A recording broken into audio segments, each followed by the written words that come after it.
All right, today we are going to put on our detective hats and solve one of the biggest mysteries in business. Where are your users going? And maybe more importantly, why aren't they sticking around?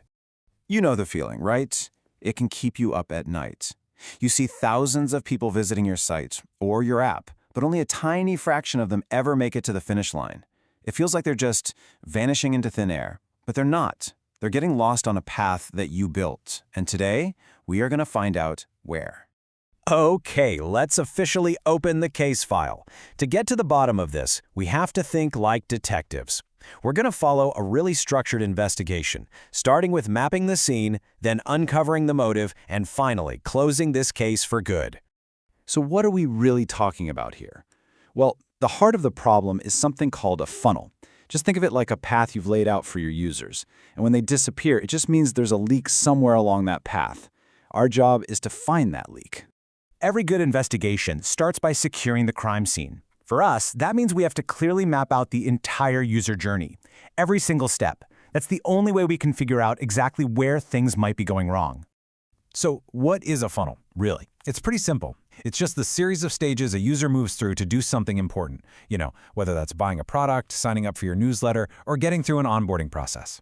Here we've got a classic, 4-stage funnel. It starts out really broad with awareness. That's when someone first even hears about you. Then it narrows down to consideration as they're checking you out, followed by the purchase, and then finally retention, where you're trying to get them to stick around. Every one of these steps is a potential place for people to just drop off. Okay, now we're getting to the good stuff. Our first real piece of evidence. This table shows us the raw numbers.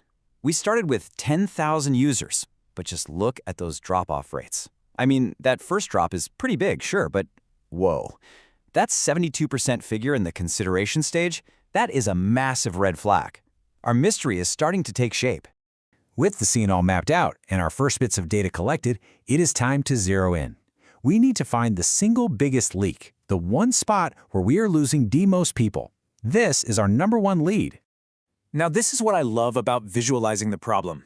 The table gave us the number, sure, but this chart, it basically screams the answer at us. That middle bar for the consideration stage just towers over everything else. We found our leak. Just let that sink in for a second. 72%. That means for every 10 users who start thinking about your product, more than 7 of them just walk away. This isn't just a leak, it's a floodgate. But here's the critical thing. We now know exactly where the problem is. Knowing where people are leaving is huge, but it's only half the battle.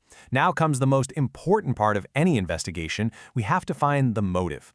We need to understand why. Why are 72% of our users abandoning ship right in the middle of their journey? So let's line up the usual suspects. Could it be a really confusing user experience? Or maybe the pricing is just weird and unclear. Perhaps our messaging isn't hitting the mark. Or, it could be something as simple as a technical bug. Any one of these could be our culprit.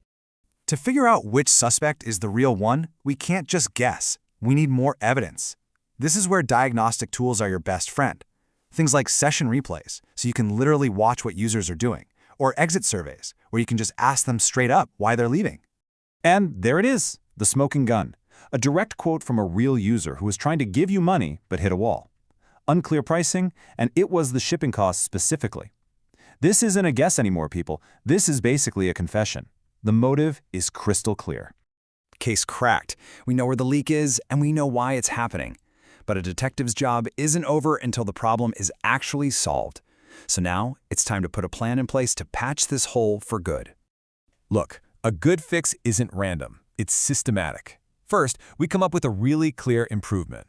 Then, we test it on a small group of people to make sure it actually works. That's an A/B test. We assign a team to own it, and we set a clear goal for how much we expect to reduce that drop-off. Based on what our user told us, the fix is super simple and direct. Instead of hiding the shipping costs until the very last second, we're going to show an estimate right there on the product page. No more surprises, no more frustration. It's that simple. Okay, the fix is in place. It's out in the wild. But we are not done yet. The final act of any good investigation is to go back to the scene of the crime and confirm that the problem is truly, actually solved. We have to check the numbers. So let's just remind ourselves where we started. A jaw-dropping 72% drop-off rate at that consideration stage. This was the number that kicked this whole investigation off.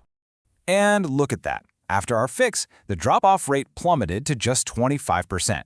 That is a massive, massive improvement. We didn't just patch a leak, we practically rebuilt the pipeline. Case closed. But here is the most important takeaway of all. This is not a one-time thing. Your funnels will always spring new leaks. That's just how it goes. The key is to have a process, a continuous cycle of mapping, investigating, fixing, and measuring. You have to be the detective that's always on the case. So that just leaves one final question, and this one's for you. Now that you have the framework, what's the biggest leak you need to go solve in your own funnel? The investigation is now in your hands.